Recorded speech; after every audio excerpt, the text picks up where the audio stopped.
Hello, everyone. This is Wes Miller with Pigskins and Pageantry, a podcast dedicated to all things SEC football and proud member of Blue Wire Hustle. Join me, Jesse, and Matt each week as we discuss last week's games, news around the league, predictions for next week's matchups, and more. And what's up, everybody? It's Wes, and we're going through the middle of the season. A lot of teams have a lot of bias, but hey, no week is boring when you have interviews from Mike Leach about candy, his favorite candy, and candies that he hates. So, yes, always something exciting to talk about.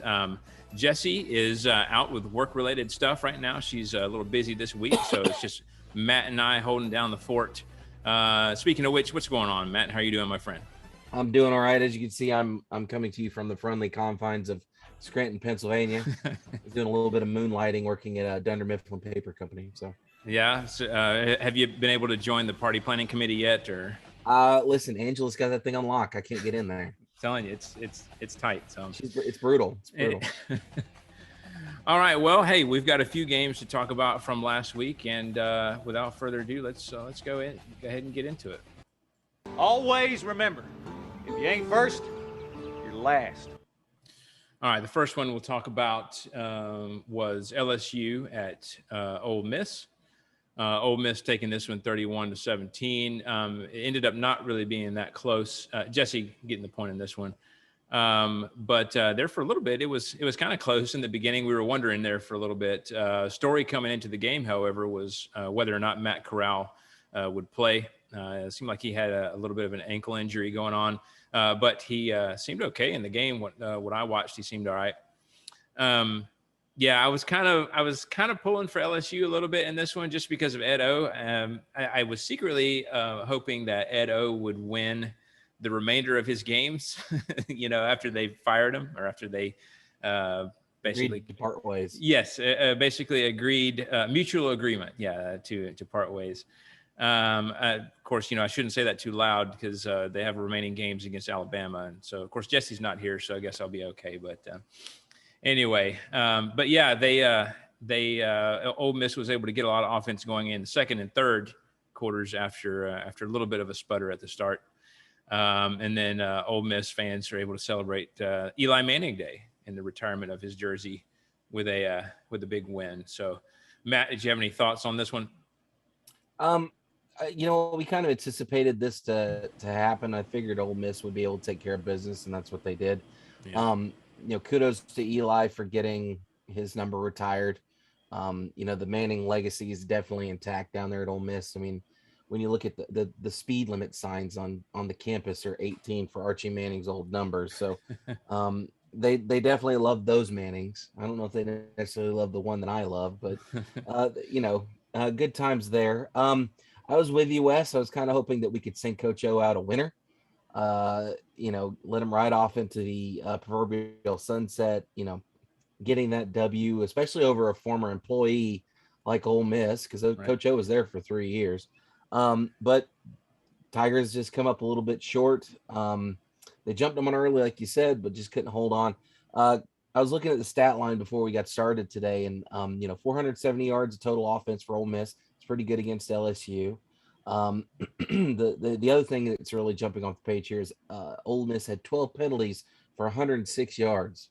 So there's those pesky penalties popping up again. Right. 3 turnovers for the Tigers, 2 of them fumbles, 1 interception. It's hard to recover when you turn the ball over 3 times and then you don't do a whole lot as far as they're 4 for 12 on third down. So kind of tough sledding there in the second half. They got a touchdown and a field goal in the garbage time. But what can you do? This was what I anticipated. Lane Kiffin said, I think in the post game presser, they're banged up. They weren't sure if Matt Corral was going to be able to really go much, but they obviously prevailed here, and they did a pretty good job of taking care of business. Yeah, did you see that one? The one pick there. Did you see that one in the end zone? The Ole Miss defender, he basically cut off the route, but I guess he was trying to defend with one hand, but then on the other hand, he was only able to make a play with his left hand. So it's kind of like he caught it, like cradling it with one hand into his chest. It was a really good play. So kudos to him. I don't even remember who that guy was, but hey, kudos to him. Great play. All right. Yeah. So yeah, kind of what we expected there. And then next we had Mississippi State at Vanderbilt. Again, kind of what we expected. Mississippi blowing them out of the water, 45-6. I think I expected a tiny bit more fight from Vandy, but we definitely didn't get one. Matt got the point in this one here. I mean, yeah, we've seen a near perfect air raid offense performance before, and I think this was basically that as well. I mean, you had Will Rogers passing for 384 yards and 4 touchdowns. He did have the 2 picks. But other than that, a great performance there. I mean, look at obviously the score is lopsided, but look at the yards, 522 for Mississippi State to Vandy's 155. And Vanderbilt doesn't have or Mississippi State, excuse me, does not have a very strong defense. So what does that say about the state of Vanderbilt's offense? Yeah. Although, I mean, they've looked better this year. I will give Mississippi State that. It seems like they've incrementally gotten a little bit better, but you're right. I think Vandy, I mean, obviously it's a rebuild, and I mean, I guess that's all you can really say. But what were your thoughts on this one? Again, this game didn't look sexy on paper. I mean, Mississippi State, as we know, has struggled a little bit this year. They get back to 500 football here, though. Mm-hmm. Vanderbilt has definitely struggled. They're driving the struggle bus in the SEC. Kudos to Mississippi State. They took care of business and did what they were supposed to. Only 7.2 yards per pass for Mississippi State. So they definitely were clicking on all cylinders as far as offense goes. Will Smith with those 2 picks. I mean, you throw the ball 57 times, surely you're going to throw a couple picks. I mean, it's going to happen. I mean, granted, Rogers, it's Vanderbilt, but what'd I say? Smith. I said Smith. Who's Smith? Yeah, Will Smith. He's a cool actor. I must have been thinking Geno Smith. I was probably thinking of my fantasy football team. Ah, there you go. Yeah, because DK Metcalf just got me a touchdown and nice. Got me the win in fantasy this week. Anyway, sorry, suck it, Billy. So yeah, kudos to them. I'm hoping, I keep hoping that Mississippi State can find a way to make this thing work. I want Mississippi State to be successful in the SEC West. I want them to be competitive, if only for the sound bites we'll get out of Mike Leach, because that would be phenomenal. And again, just if all the teams in the East and the West are good, then it makes the entire conference good. It's kind of boring when you have the same 3 teams at the top of the conference every single year. So hopefully we can get a little bit more parity going, although we'll see how that goes going forward, because that gap between the haves and the have-nots, it's always kind of fluctuating, and I feel like this year it's kind of here. There's because especially when we get later when we're trying to figure out who's the 3rd best team in the SEC, I kind of feel like everybody else, like Georgia, Alabama, all of them are up here, and then everybody else is like way down there. So yeah, and correction, and my apologies. So I actually have the records on here from when the game was played. So Mississippi State is actually above 500 now. Playing, I see that. But yeah, I should just go through and clear that stuff out when we're done. But yeah, you're good. But so good. They're back above 500. That's good. I mean, anytime, anytime your football team can do above 500 football, especially with a team that's kind of trying to find its footing, like Mississippi State is, I think that's a good look.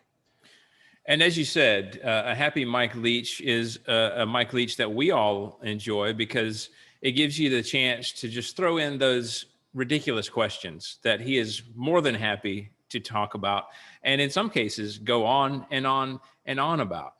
This week's was about Halloween candy, and I won't even summarize it because, well, you just got to listen to it. So here it is. We talked about on the broadcast how you hate candy corn. What's your favorite Halloween candy corn?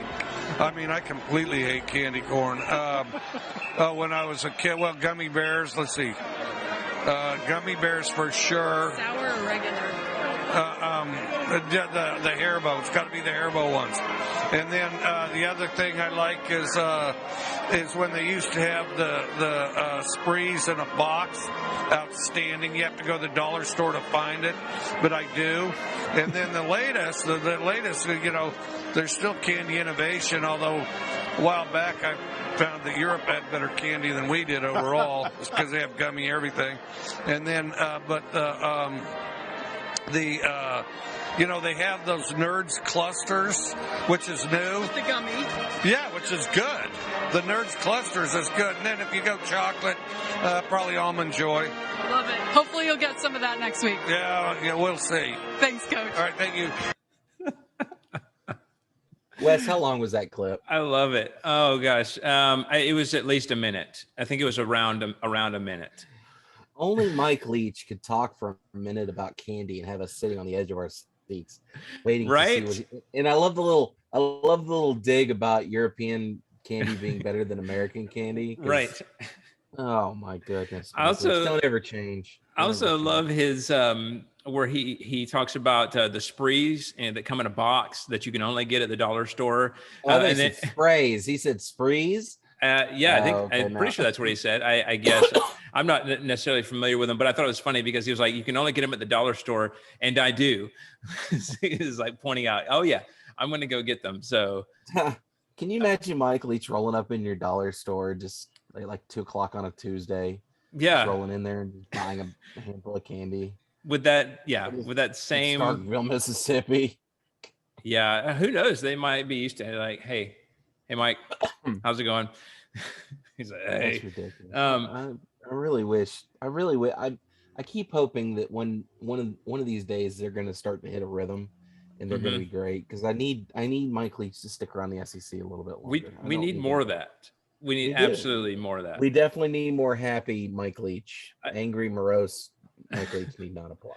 Another funny thing I thought about after this was, can you imagine like Nick Saban being asked about candy and then going off on, talking about candy for a minute? Like, I can't, because he's like, because if he got a question like that, he'd be like, I'm done. All right. It's been a good interview. Yeah. That's exactly what he did. Could you imagine? What do you think Mike Van Gundy? Oh man, not Mike Van Gundy? What's his name in Oklahoma State? Mike Gundy. Yeah, Mike Gundy. I knew it was just something Gundy. He would give a rat's ass about sprees. Yeah, he would say something like, "I give a rat's ass about Twitter." There you go. I love how we worked that little sound clip in. Any excuse to use that one is a good one. So it's a great one. It's a great one. All right, let's talk about Tennessee at Alabama. Bama got this one 52-24. Matt, I definitely want to hear from you because I know you have some thoughts on it. But I know Tennessee's tired of moral victories. I get that. But hanging with Bama for 3.5 quarters. When's the last time you could say that? I mean, I don't remember it. But that's pretty dang good. Real quick, Wes, just to interject this. Yeah. What was it? 50-24. That's the most points that Tennessee scored at Bama since 2003. Mm-hmm. That should tell you everything you need to know right there. Yeah. And look, I know, Bama had a lot of mistakes, especially on special teams. It roughed the punter to give Tennessee a new set of downs, which resulted in a long touchdown pass, which was a great pass and move after the catch, by the way. And then obviously Bama allowed the blocked punt. But, I mean, that's taken nothing away from Tennessee. They had to make all that stuff happen. And so Tennessee, on the Tennessee side of things, I've got to be a little bit happy about that. And I mean, honestly, let's be honest. Bama was sweating for a little while in this game. Yeah, I think they were sweating a lot. Yeah, for a good little bit. It was not just a walk away victory. They did sort of at the end, but I think the score is not indicative of the tone of the game and how people felt then. So I know I'm sure Saban is a little frustrated, but they still enter the bye week on a win. I'm sure he'll use the time to kind of attempt to fix some of those things. I want to get your thoughts, and then let's do the Saban clip, because it's It's a different clip from him. It's a different tone than I've heard from him. Anyway, what are your thoughts? Well, I thought, here's the thing. The Bama-Tennessee game in the past few years has been just a little checkbox that we go through. There's really not been a lot to it. Bama comes in, and Tennessee might hang around for a quarter or two, and then boom, it's over. The final score of this game is not indicative of how close this game was. I think Tennessee was in one score with like 9 minutes left. So Tennessee hung with them.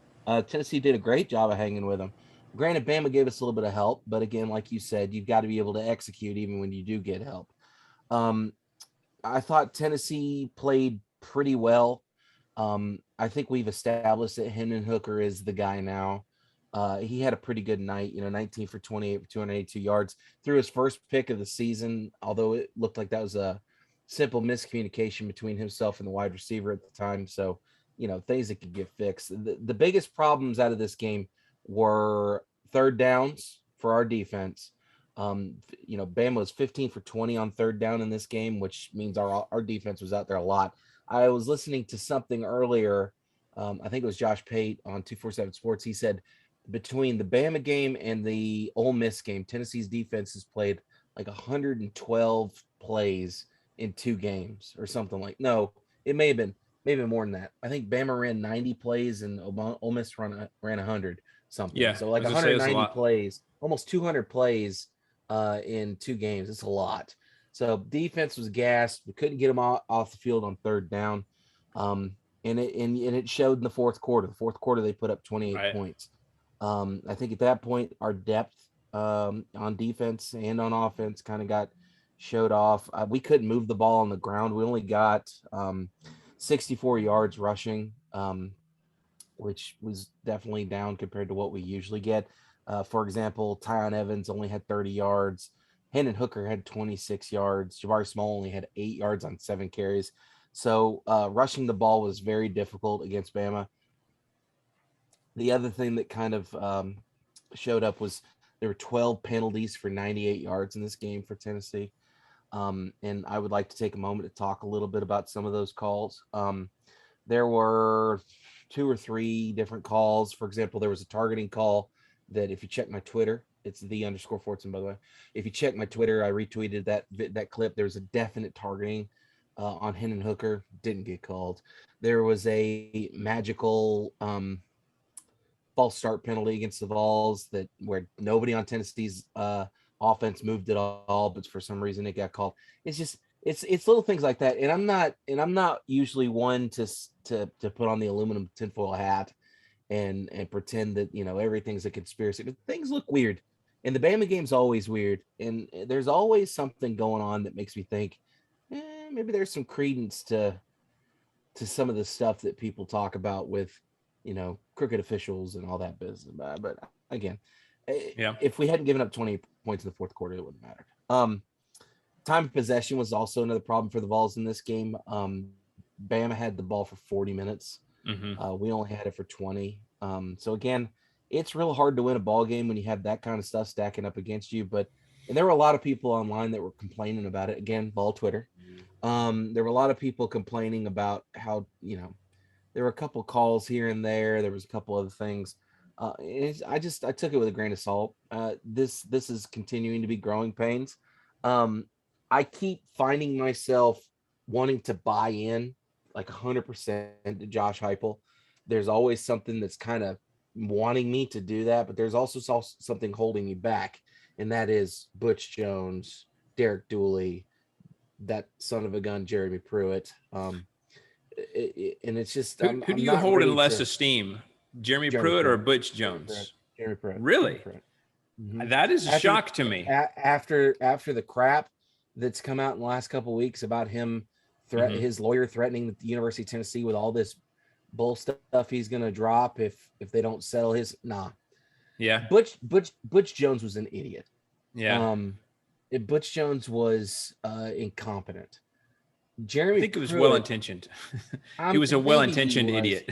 He shouldn't have been hired in the first place, but Jeremy Pruitt's he's put the program back who knows how far. We had our worst season of all time, or in like 150 years or something like that. under him. You have all these NCAA allegations, which haven't come down yet, which are probably going to come down the pike pretty soon. It'll all be under his watch and under his influence. Right. Maybe it's just because that particular wound is still raw. Right. But right now, Jeremy Pruitt's number one on Fortson's crap list. Gotcha. Well, so while the Tennessee Ole Miss game, I think, turned people's heads for the wrong reason, I think this game is turning people's heads for the right reason if you're a Tennessee fan, because I don't think many people expected Tennessee to hang with Bama through 3.5 quarters. And as you said, with depth being an issue, with transfer portal involved and all that stuff, one could argue is if they had some of that depth, I mean, it could have been a nail biter right to the end. I completely agree. So I think that does a lot for, maybe not necessarily right now, and maybe the jury's still out, but it's definitely going to help in recruiting, or it definitely puts you in the right trajectory for recruiting, because it shows that, hey, we can stand up to a team like Alabama. And even if we're not going to win, we at least are going to be close and make it close near the end. That gives you more credence as a program. That makes you look like you're more up and coming. And especially Josh Heupel being a first-year head coach, it gives people hope that he's changing things, you know. I mean, it's definitely a better, like you said, it's a better look than we've seen in a long time. So I think we're trending the right way. Yeah. And I think that, I think that if we continue, let's get a couple of recruiting cycles under Heupel. Yeah. Let's see who he can get into the transfer portal, who he can get to come here. We've all know that offense is fun to play for. Velus Jones the other day was during the preseason said that it's fun to play football again because of the way that offense is structured. Right. So it's good. I'm feeling optimistic about things, and I don't feel as bad as I did this time last year. This time last year was like absolute worse. Right. Even after the loss to Florida, I was still feeling a little kind of but we lost to Ole Miss, but we were in that game, and that's a top 15 program. Mm-hmm. We lost to Bama. We got blown out by them, but again, we were within a touchdown for up until the last 9 minutes. I think we've got a legitimate chance against Kentucky week after next. I have a sneaking suspicion we may be able to surprise UGA a little bit. Not win. I'm not saying that. I just have a feeling that UGA is going to be, if they don't get that letdown game here against Florida, there's going to be a game where they go in with a little bit overconfident and they get bit. Now that won't be a loss against Tennessee, but that could be, a little bit of the style points taking a hit. And let's remember, this is a Tennessee team that, if you take away, and I think the Pitt game at the beginning of the season, we were still trying to figure out who we were. If you give them that win, this is a team that only has a loss to number 11, at the time, number 11 Florida, number 13 Ole Miss, number 4 Alabama. I'll take that. I'll take that any day of the week. First-year head coach. Look, when in Kirby's first year, Georgia lost to Vanderbilt on homecoming. Okay, so Nick Saban lost to, who was it? Was it Akron or I don't even remember. It was not. Was it Nicholls State? I can't. No, I don't think it was Nicholls. Or no, it was one of the Louisiana schools, wasn't it? Wasn't it like a La Tech or? It was one of the smaller Louisiana schools. Anyway, but yeah, first year head coach, and to me that he's looking pretty good for a first year head coach, getting things trending in the right direction, and also from a recruiting standpoint, it keeps your legacy families wanting to send their kids there, as opposed to elsewhere, which we've seen in the past, Tennessee players going elsewhere. So I think you're going to see less of that and more staying home. And I hate to say it, but I think you guys are trending right, because it's good for the conference if we look better. I mean, we can, like you said, yeah. And real quick, I do want to, and Jesse will be happy to hear this. I do want to talk a little bit about Bryce Young. 31 for 43 for 371 yards, 2 touchdowns. He had He had 42 yards on the ground, 2 touchdowns. So Bryce had himself a night. He looks really good for such a young player, and again, he doesn't have the weapons like Mac Jones had last year. And granted, you've got players like John Mechie III. You've got players like Jamison Williams. You could put those guys on other teams in the SEC, and they'd be all Americans. But I've been really impressed with what I've seen out of Bryce Young, as much as it pains me to say that. He's looked really good, and he looked good against Tennessee. I think you watched some of that Matt Corral scrambling out of the pocket stuff, the bar of soap moves from the week prior, and I think he probably paid attention to that. So, right, kudos to him. And it pains me as a Tennessee fan to say anything good about a Bammer, but you get the idea. Right. Well, so after the game, Saban had his little post game interview on the field, and he had this to say, which I'll just let you hear it. Coach Saban, there were some mental lapses as you guys came out of the second half. What did you think of that group's response, though? Well, look, we beat Tennessee today, so I'm really happy about that. It wasn't a perfect game, and it wasn't perfect execution, but these people are really, really happy that we beat Tennessee, and I'm really happy we beat Tennessee. We got a bye week. We need to fix some things, so let's don't worry about the mental lapses right now. Let's enjoy the win. What impressed you most about Bryce's performance tonight? Bryce played really well. He was accurate with the ball. Got us in the right play a lot. We didn't always execute. We made a lot of explosive plays. But, we also gave a lot of things away, which we need to fix, which we will. Congratulations. Thanks for the time. Right, thank you. Your look there said it all, Matt. And I was thinking the same thing when I heard it. I was like, who are you? And what have you done with Nick Saban? Is this a body double? Where the heck is Jesse? Somebody needs to alert the authorities if Nick Saban has been absconded from Tuscaloosa. Right. That was the happiest I've ever heard him sound after a game. Have you ever heard Nick Saban say, let's not worry about the mental lapses. Let's just enjoy the win. What's going on? Something happened. Nick Saban had to miss that game, and they put a body double in. Oh, man. I have never heard that. And it's funny. I thought that I might have been the only one, but then I was listening to a podcast. Some people were saying, no, it wasn't a podcast. It was SEC network. Afterwards, they were talking about like, who is this guy? And then your reaction there is the same. So I was like, okay, so he sounded really chipper. He did. I know what it is. There's all the secondhand nicotine in the air. Which, if you were watching the game, man, so I obviously we know the tradition, the winner gets to smoke the cigar after the game, but man, there was so much cigar smoke in that stadium. It was just like a haze descended on the field. I was like, oh my gosh, I don't think I've seen that before. I don't know if maybe I just didn't pay close enough attention. I feel like they only started paying attention to the cigar tradition like 3 years ago. It does feel more recent. I feel like that was never mentioned. They never made a big deal out of it. It wasn't until they got Butch Jones puffing a cigar on TV, and they also got Henry To'oTo'o puffing a cigar on video as well. And there were a lot of people on ball Twitter that were really upset about that. I mean, yeah, I do agree that it does seem like it's been made a bigger deal of lately. I don't know how lately, but yeah. But anyway, it's the big tobacco companies. They're getting their push in now. There you go. But yeah, just completely surprised by that comment. So we'll see if there's any more happy Nick Saban in the future weeks. Like, that's frightening. Who is this guy? Jesse should be scared. I know. All right, let's talk about South Carolina at Texas A&M. A&M getting this one. Nuke.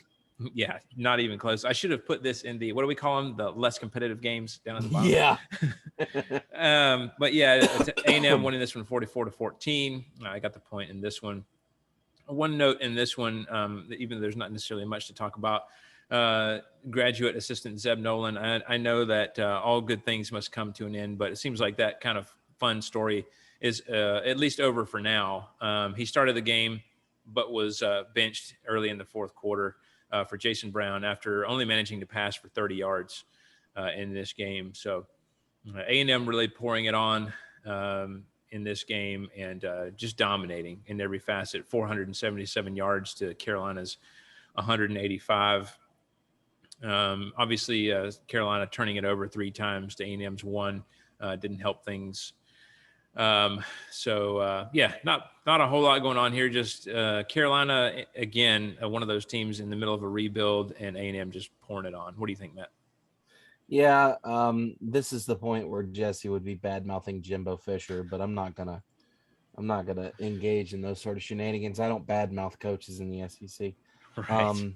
Except that, never mind. Not gonna do it. Not gonna do it. I'm not gonna do it. Let's not do it. It's like that you've seen that TikTok. Don't do it, girl. I'm not gonna do it. I'm not gonna do it. Right. Anyway, yeah, this is what we anticipated. Carolina's in a really bad spot, an incredibly rough spot. There's really not a lot they can do. You just kind of have to grin and bear and hope that the next recruiting cycle helps. And I know for Carolina fans who have been, anguishing and roiling in pain the last couple of years, that's the only thing I can tell you is hopefully it'll get better. And that's an operative term there, hopefully. Because it's going to be real hard to recruit kids to Carolina. They've got to have a little bit of success. And when you're going in and getting murdered by, Texas A&M, it's really not going to do you any favors. Right. Yeah, it was kind of rough to watch. And like you said, until they have that success, it's going to be hard to recruit. But, you can't really have that success without some talent in there to pull from. So nope. Thus having to pull to the graduate assistant. And then when he doesn't do the job, just throwing somebody else in there. So, all right, let's talk about the last game, which was actually the first game of the day, but just an absolute blowout. Arkansas blowing out Arkansas Pine Bluff 45-3. I got the point in that one. Not a surprise there. I think that's what we all expected. So tune-up game for them. In the Pick'em standings, I've got 25. Jesse has 22. Matt has 21. So still in the cellar.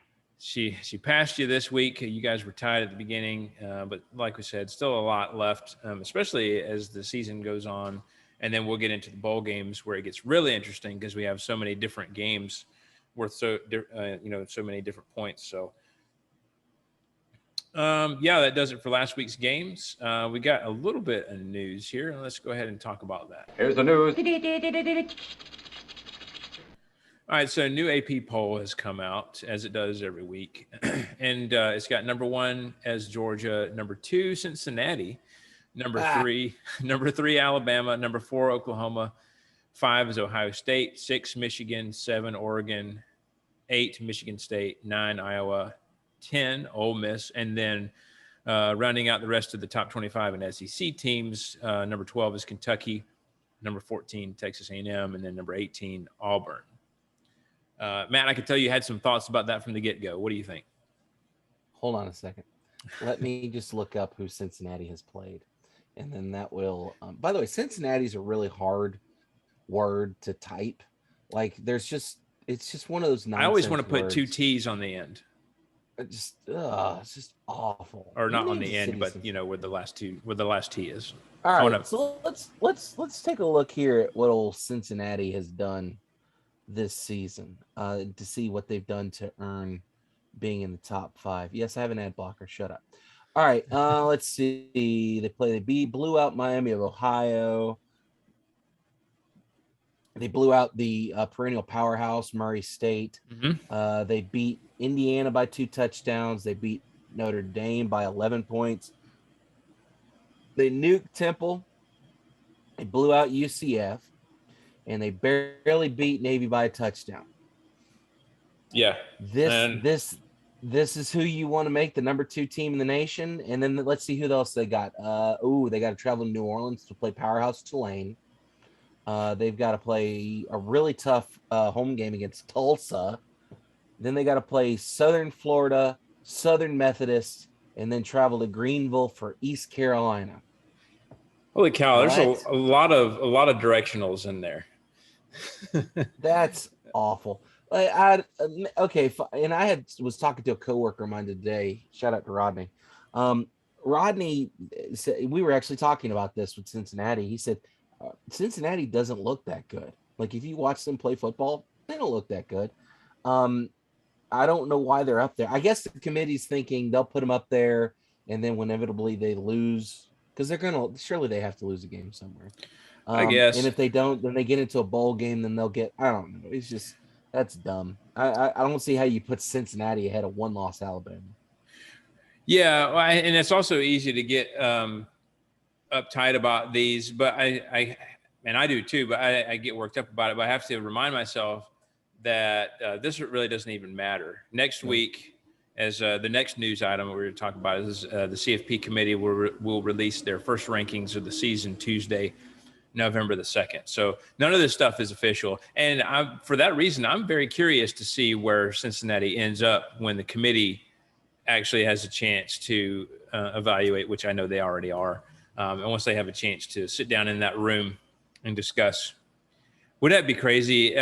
Cincinnati, wouldn't they just feel totally disrespected if they put them at like 8 or something like that? Can you? I could see that happening though, or maybe not 8, but maybe like 5 or 6, and then them not being happy about that. So the thing is that if you look at like Cincinnati scored 288 points in 7 games. That's roughly an average of 30-something points per game. They've given up 102. They've won 4 at home and 3 on the road. But I just don't see how you justify who they've played to put them in the top 10. Like that they put them in the top 3. I don't know. I think that whoever's doing those rankings is giving them a lot of credit that they don't necessarily need. Yeah, I think there was a couple of games, and I guess UCF, although UCF is definitely not the powerhouse that they used to be, but I think a couple of games that they were hanging their hats on was it the back-to-back was Indiana and Notre Dame, those 2 games. Because supposedly Indiana was supposed to surprise some people, and then Notre Dame is, the golden child, whatever, I guess you say literally with the domes. But yeah, I guess that's what they've been thinking with that. But yeah, not impressive. And like you said, they barely beat Navy, who is not very good this year. So I think, didn't Navy lose like Air Force by like 3 touchdowns? I'm not sure. What is Navy's record? They've only won. It's just a couple of games, right? Or 1 or 2. I don't remember.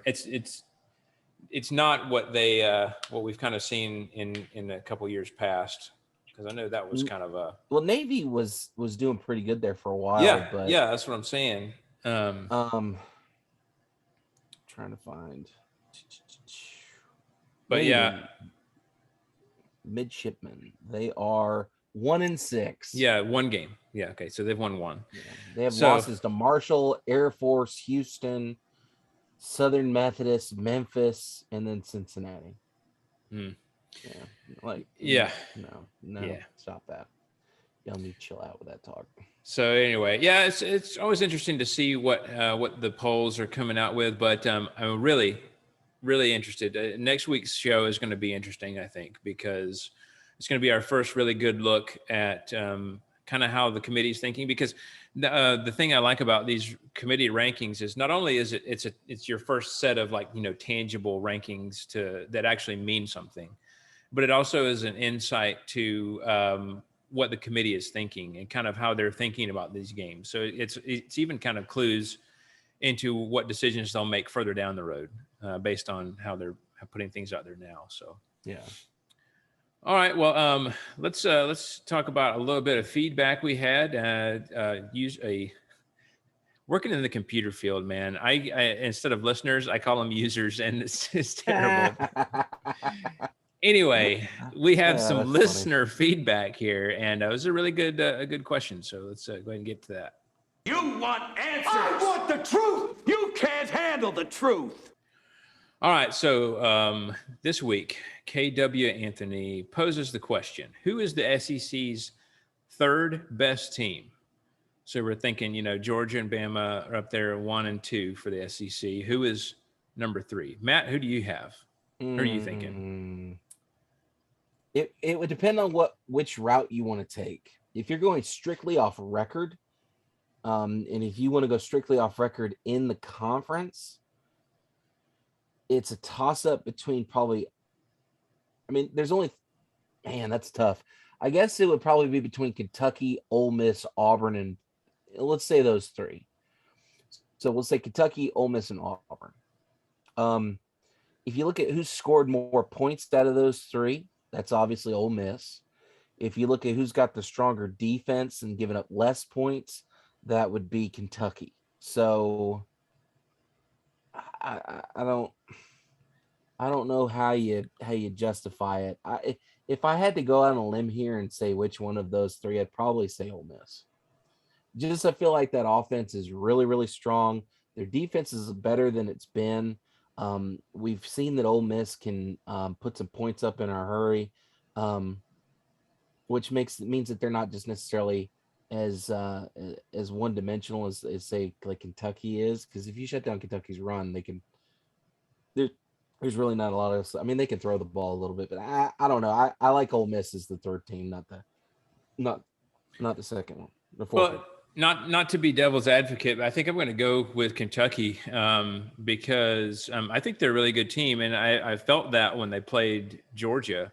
They came in, in comparison, you had Arkansas, who came in a couple of weeks prior, very highly hyped team, and then just in that stadium atmosphere, just kind of laid an egg against the Dogs. Kentucky did not do that. They were not flustered by the crowd environment. They hung in the game, and even though it wasn't necessarily close at the end, they impressed me. I mean, and honestly, I think they're going to finish the season with one loss. I think that Kentucky is going to win the remainder of their games, and I think they're going to. Wes. I think, yeah. Well, I mean, yeah, I know. Sorry about that, but I think they're going to finish well, and I think they're going to get a great bowl game. So, so yeah, we'll want to watch that. Obviously, Ole Miss rolling right along too, with a great record. So yeah, I mean, both of those teams. But we can both agree that it's not Auburn. Yeah. Here's the thing about Auburn, because Auburn always has that Jordan-Hare environment where for home games, anything can happen. And I think they have that. The thing that is holding Auburn back, I think, is the quarterback position. Mm-hmm. And I don't say that to knock Bo Nix, because when he's on fire, he's on fire. And right. I mean, he's difficult to defend, and he's just the X factor that you can't plan for, and can really, really hurt you. So, but at the same token, like we've said in the past, he can make mistakes too. So I think that's holding them back. It's just the inconsistency there. I think A&M inconsistent as well. I mean, we've watched them play the game of their lives collectively against Bama, and we've also seen them, look like they don't even know what they're doing out there. Right. So, yeah. All right. So great question from KW Anthony. Appreciate that. And now let's get into this week's matchups, and we'll make our predictions. Ladies and gentlemen, let's get ready to rumble!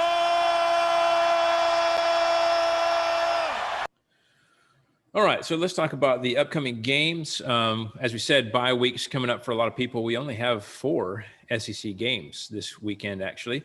Some of them pretty big, though. Let's start with Mizzou at 3-4, at Vanderbilt 2-6. That's a 3 o'clock. So yeah, the first SEC game this week is not till 3 o'clock in the afternoon. So you can get a little bit extra sleep. Everybody sleeps in this week, huh? Yeah. 3 o'clock on SEC Network. Yeah, this is like a really struggling team versus like cellar dweller SEC team. Yeah, and it pains me to say I do wish both of these teams well. Because as you said, stronger teams make a stronger conference, but this one is going to be kind of ugly. I think I got Mizzou winning it though, 40-24. Jesse, went ahead and put in her picks. She's got Mizzou winning 28-13. Matt? This is the search for the first conference win for both of these teams. Missouri being 0-3 in the conference, Vanderbilt being 0-4 in the conference. So this is a big game for both of them, so that they have that tiebreaker in case they finish with the same record, and potentially to not go, winless in the SEC, which as a Tennessee fan, I've done that. It's not a good day. So yeah, I like Missouri's chances here. Granted, they got to travel to Nashville, but I don't think that's going to make that much of a difference. I think Missouri wins this thing 40-24. 28-14. Yeah. Wait, what'd I say? Yeah. Said, I read your number. My fault. My fault. I was my like, fault. wait a second. Yeah. Yeah. 28-14. Sorry. Nice. It's been a long week. Yeah, you're good, man. All right. Next, we have the world's largest outdoor cocktail party, which you can't say, you can't. Thank you for calling it what it is. It'll be known as that regardless for whatever. But number one, Georgia at 7-0 versus Florida at 4-3, 3:30 on CBS from TIAA Bank Field in Jacksonville, Florida. This is highly anticipated, of course, for both teams every year. We had Jack Lunam on the show to talk about it once, talk about that rivalry, and really cool to get insight on that rivalry there. It's going to be a similar atmosphere, regardless of the records, when these teams come together. I know Vegas is picking Georgia by a couple scores in this one, I believe. But hey, this one kind of depends on a lot of factors to me. I don't really know who Mullen is going with. I presume it'll be Richardson, but I don't know that that's foregone conclusion. If he plays, he had moments in last week's game where, or the last game that they played, of looking really good and concerning me a little bit on how our defense can handle that, especially if he's able to buy some time and kind of test the secondary a little bit. So I do have some concerns there. However, our defense is pretty good, obviously one of the best in the country. So I think them scoring, they're not going to be able to score consistently, I think. So I do think that you're going to get a few scores. Now, on the flip side of things, and this could come back to bite me, but I feel good. No, don't say it. Don't say it, Wes. Hold on. Just don't say it. No, because it needs to be said, because I've lived it. Okay. The Todd Grantham being Florida's defensive coordinator is honestly what makes me feel pretty good about playing against their defense. Wes. But look, this is not an outlier game here. Okay, we've watched this all year with Florida's defense. They just have been very what was it Jesse said a couple of weeks ago? Very porous. And I don't even think she was talking about Florida's defense, but it was just a good word to use. But anyway, we've seen that. I think that continues. I think Georgia's able to run the ball well. And now I believe that JT Daniels will be fully healthy. But I've also heard Kirby Smart say that both of these quarterbacks, and this kind of pains me to say because I've kind of been like Team JT since he came to Georgia and began starting. I think both quarterbacks have things that they bring to the table that the other one doesn't. Stetson Bennett certainly brings mobility to the position that JT doesn't have. I think JT probably has a better arm, probably a little bit more accuracy. But Stetson's, done well as well. So I think that both quarterbacks will play in this game, depending on the situation. And who knows, from here on out, we may see a 2-quarterback system with Georgia. And that sounds kind of weird to talk about, but we have seen it work even at Florida in years past.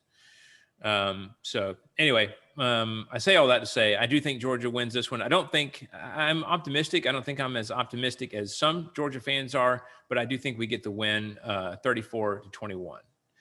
Jesse says she hopes Florida wins, but she also wants to win the pick'em. So she's picking Georgia 41-28. Matt, what you got? Jesse's a coward. Let me tell you how this is going to go down. Mullen has realized he's stepped in it. Florida's right now 4-3. Mullen is going to start Anthony Richardson. Anthony Richardson is going to do some very exciting things in this game, I feel. I think he's got a shot. I think it's going to be close. And I think that this is going to end on a last-minute touchdown by Florida. So I'm going to say Florida wins this thing 28-27. Okay. Hey, I mean, that's a bold pick, but, honestly, like I said, rivalry games, you never know what could happen. And especially once the momentum starts to go a certain way. Hey, if Georgia, kind of messes around a little bit and leaves Florida in the game, gives them a little bit of hope, as SEC Shorts talked about a couple of weeks ago, get Florida a little bit of confidence, and who knows? So we'll see. Rivalry game, and it's going to be fun. It's going to be fun regardless. It's Georgia, Florida, which again, Georgia and Florida athletic directors, whoever needs to make this happen. Georgia, all black uniforms. Florida, all orange uniforms. It's Halloween weekend. It has to happen one of these times. We've talked about. That'd be good luck. I say we've talked about this many times on the show, and it seems like every Halloween this comes up, and it needs to happen one of these times. I mean, it's there. Why not? Color on color games look really cool, so I don't know why you wouldn't. I don't know why you wouldn't go that route. Yeah. All right, let's talk about the next one. That is number 10, Ole Miss, 6-1 at number 18, Auburn at 5-2, 7:00 kickoff on ESPN. This one could be interesting. Like we said, a lot of these teams, or both of these teams, kind of near each other in the AP poll. In the top 10, top 18. So it's going to be an interesting position. We've talked about Auburn and how they still kind of control their destiny, as does I guess obviously Ole Miss has the loss to Bama. So depending on how Bama finishes out, they may need some help. But Auburn still has that game against Bama coming. So they have 2 losses, one of them being out of conference though. So we'll see. Auburn's got a lot to play for. Ole Miss too, because you never know what could happen, and it's going to be an interesting one. I think this is going to be one of those wild ones at Jordan-Hare, like I was talking about before. It is at home for Auburn, and I have them winning this one 34-31. Jesse says Ole Miss is going to win 35-34, so still close, but favor Ole Miss. Matt, what do you got? I think this is where the Auburn voodoo comes back in. They're gonna do whatever voodoo that they do in Jordan-Hare. I don't know if it's built on a pet cemetery or Native American graveyard or something. I don't know. Pat Dye sold his soul to the devil. I don't know what they did in order for Auburn to get the voodoo that it does, but I think that voodoo shows up in this game. I think it's going to be back and forth all night, but I think Auburn's going to end up coming out on top. So I'm going to pick Auburn 35-30. Okay. All right. And then the final game of next week is number 12, Kentucky at 6-1 at Mississippi State, 4-3, 7:00 on SEC Network. So the experts think this one is going to be real close. I don't know. I'm going to say, I think Vegas, what do we say, has Kentucky by a point? I'm going to give it's like 1.2 or something like that. All right. I'm going to give it a little bit more than that because I just think, and honestly, I think it's going to be more than that because I think Kentucky will be able to handle Mississippi State. But I'll kind of stick to a little bit closer score. I got Kentucky 24-21. Jesse has Kentucky winning this one 31-24. Matt, what you got? Yeah, Kentucky's one of those teams where I don't foresee them losing focus, and I don't think Stoops is going to let them do that. So I'm going to say Kentucky wins this thing 24-10. Okay. All right. Well, that does it for this week's upcoming games that we made predictions for. Now, let's get into our Just for Fun segment. And since Halloween is coming up, it can be a scary season for a lot of people. So let's talk about each team and what is each team scared of. So I'll go first here. I got, and these have been randomly assigned, by the way. I got Vandy. I'm going to say Vandy is scared of Greg Sankey, commissioner of the SEC. because they're probably scared that he's going to say, all right, Vandy, you got to go. Yeah. So you know, you guys, it's been a fun run, but you might want to go to another conference. So Right. We don't need your baseball and basketball teams that bad. Right. So we'll be fine with Oklahoma and Texas in a couple of years. So. Exactly. Yeah, as I say, he's got that old big money coming in. So he's like, I'm good. So yeah, so I'm going to say for them, LSU, I'm going to say underachieving because you know, they've got a huge recruiting hotbed of talent there to draw from, and they just haven't performed this year and last year. Obviously, 2 years ago, a completely different story. But seeing as you know, how much talent they're able to recruit out of there, and just in general around the country too, they should be doing a lot better. So I think they're afraid of underachieving with that talent. Maybe they're scared of coaches' buyouts at this point. Aren't they still playing? I was gonna say that's true. That would be, gosh, I don't even know how many buyouts they've got going on right now. I don't know. I don't know if Ed O will be the only one. I don't know if they're still paying Les Miles. I would imagine they're not paying less. Most of those buyouts have a condition to where when you get hired on at a different school, you don't get the buyout anymore. Yeah. And he got picked up by Kansas State or whatever. No, Kansas. Kansas, yeah. Yeah. Okay. Then he got fired by Kansas. Well, regardless, Orgeron's got a hefty buyout. Unless they can find some reasons not to, which I know they're exploring. Which may be coming down the pike. But if they are unable to do that, yeah, I'd be scared of that too. A&M, I'm going to say they're afraid of success. And look, hear me out on this. I'm not just being a hater, okay? Because if, as a Georgia fan, I could say we have been too in the past. But I mean, just for the amount of money that they're paying Jimbo Fisher to be there, and for the amount of talent that comes out of the state of Texas that they're able to draw from. And they have major potential, almost every year for the past several years.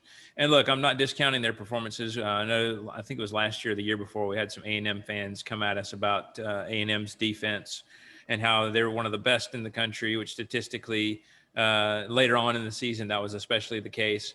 So look, I'm not hating on A&M. If anything, I'm saying that the potential is there for that success. It's almost like it's there, but they just can't grasp it. You know what I mean? So anyway, and then like we said, this year, it's like you have all these letdown games, and then poof, out of nowhere, you have the game of your life against Alabama and do the unthinkable there. So yeah, they're an interesting one. Arkansas, I'm going to say Georgia, just specifically for this year, not in general, because they were just the hype story of the year, and then they just ran into a buzzsaw in Athens and just haven't been the same since. Well, they went on a 3-game skid after that too, so that didn't help. Right, and I say, you know, obviously they got the win last week, as they should. It was a tune-up game. Maybe that gets them back on the right track. And then in Mississippi State, I was just trying to think, what is a pirate scared of?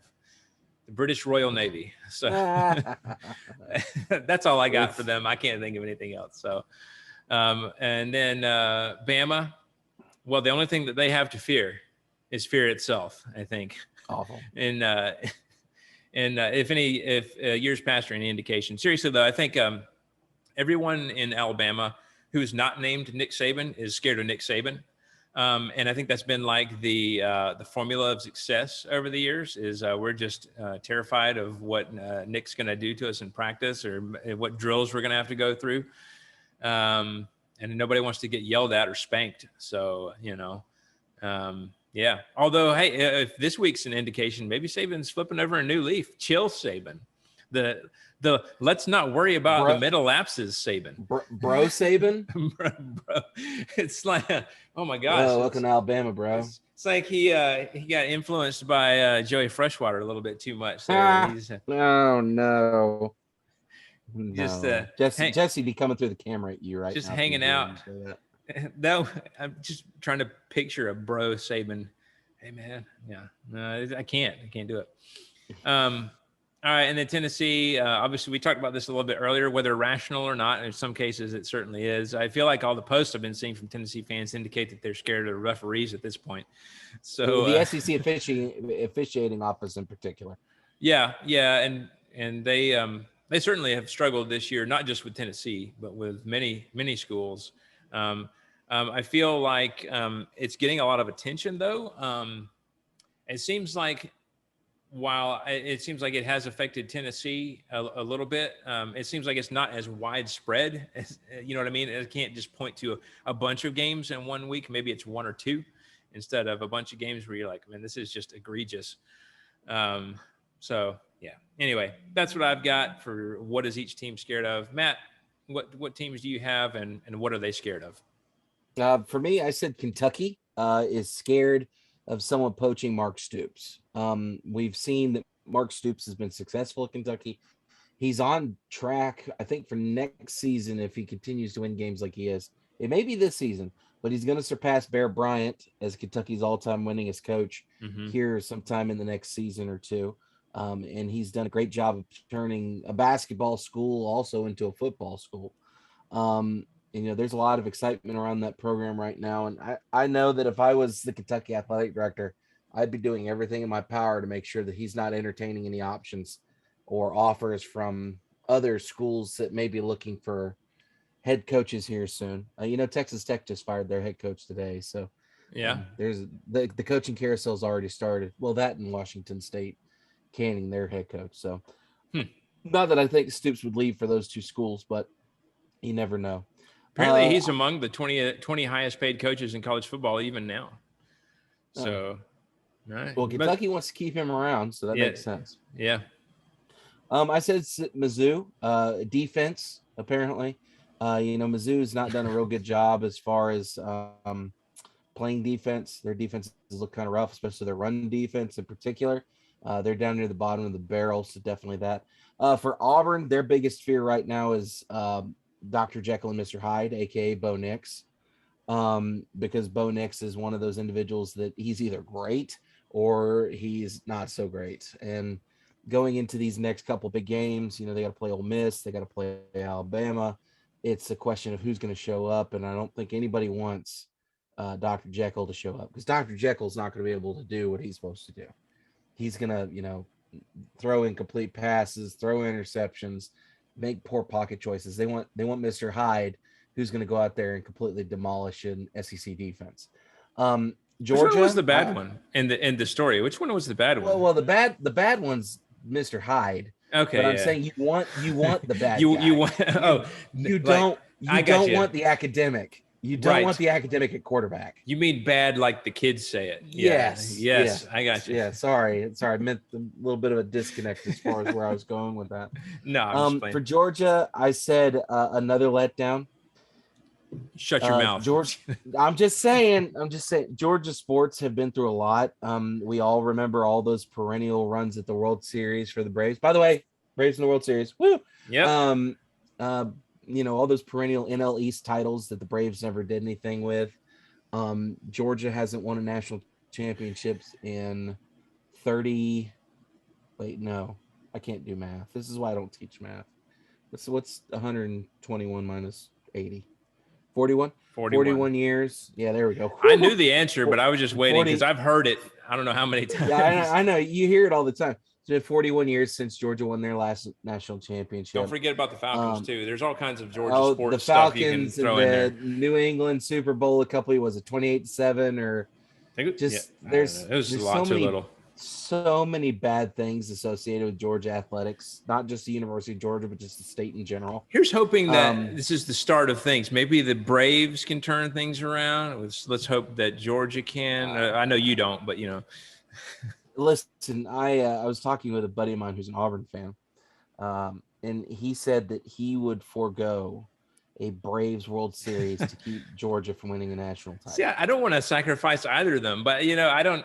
Gosh, if I had to pick, I don't know who I would. I mean, because I really like both teams. I guess I'd have to say a Georgia national championship because hey, it's been since 1980. The Braves at least won it in 1995. So there's a few years to spare there. So, but man, I don't want to have to pick. I could tell you that I'd take that deal too. And I would hate that for you, Wes, because you're actually a rational human being and can use your frontal lobe for something other than just eating and turning air into carbon dioxide, unlike most of your fan base. Yeah, I went there. Thank you. I think. So yeah, I don't want Georgia winning national championship. I hear you. My work environment would be awful with all the Georgia fans I work with. Every kid that I teach would be like, "Hey, we won a national title." I'd be like, "Son, you've been here for 5 years. You literally have a frame of reference this tiny when it comes to your fandom at UGA. Okay? Right. Call me when you guys are 2-8 and you haven't won anything in like 3 years. Go back to 1993 and then we'll talk." The other thing for Georgia, I said, was giving up touchdowns. Georgia's defense right now is averaging 6.6 points per game. They're not giving up points to anybody in the conference right now. I looked up the stats and I lost it. 2 seconds. According to ESPN, Georgia has given up 36 points in the conference in 5 games. So they don't give up touchdowns. There's been a lot of teams that have given up that much in one game. So. Right. Well, the next closest team as far as that goes is Auburn, and Auburn has given up 76 points. So that should tell you something about Georgia's defense. They're pretty lights out. South Carolina, the end zone is what I think they're scared of. I know that's a running joke anytime. Be like, you see that joke on like chain letters and stuff where police were called to so-and-so's campus today to investigate a white line. It's called the goal line. They'd never seen it before. But seriously, South Carolina's scared to death of the end zone. They have 21 points per game this season, which is the second lowest in the conference. And it's obviously a bit of an issue for them, as we've seen. For Florida, I said another quarterback controversy. Mullen has his hands full as far as what to do with his quarterbacks.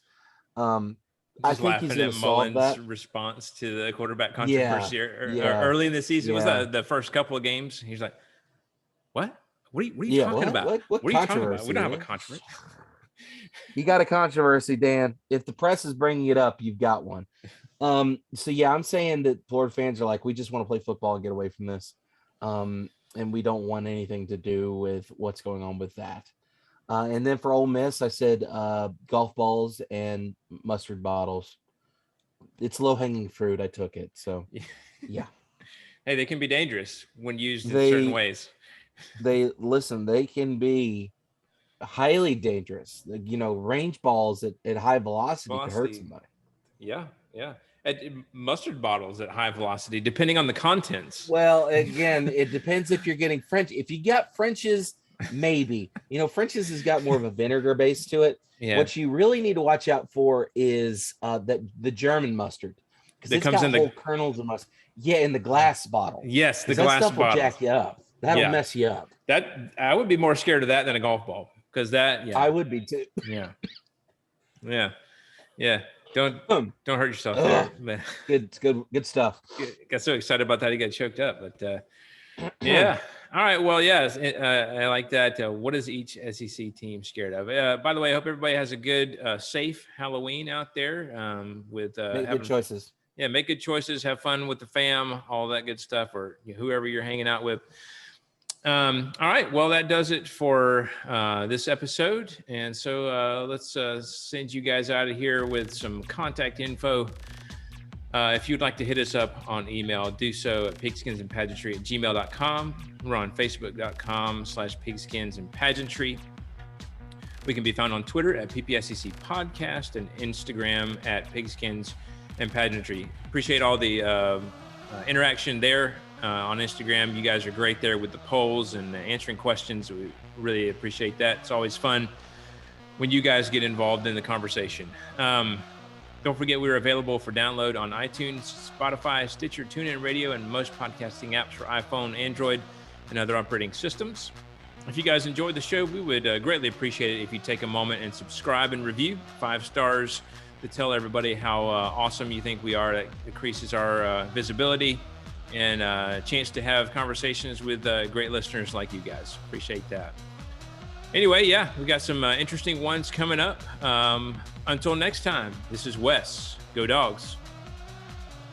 Be safe out there. Watch out for all the ghouls and little kids on the road. I'm gonna say it, Wes. I'm sorry. Go Gators. Oh no. I'm sorry. I got to. He did it. To. I did. Oh my gosh. I feel good. Dirty. Grief. Get out. Get out of here.